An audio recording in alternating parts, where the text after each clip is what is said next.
আর আমাদের আজকে ইচ্ছে ছিল একটা মানে আমরা নিজেদের মধ্যে যে এনজিও করার একটা ইচ্ছে ছিল, ওটা সোশ্যাল ওয়ার্কের জন্যই করা।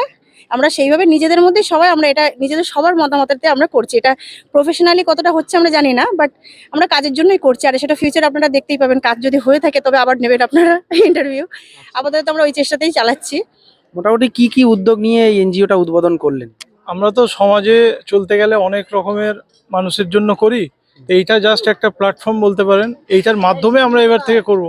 এতদিন আমরা ইন্ডিভিজুয়ালি অনেকের বিভিন্ন রকমের মানুষের হেল্প করতাম, তা আমাদের একটা প্ল্যাটফর্মের দরকার ছিল বা ব্যানারের দরকার ছিল।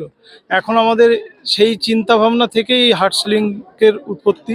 এবার আমরা চিন্তা করব যে এইটার ওপর, এইটাকে ভিত্তি করে, এটাকে সামনে রেখে আমরা সমাজের বিভিন্ন মানে চিকিৎসার ক্ষেত্রে যারা এডুকেশনে যারা অনেক পিছিয়ে আছে আর্থিকভাবে, তাদের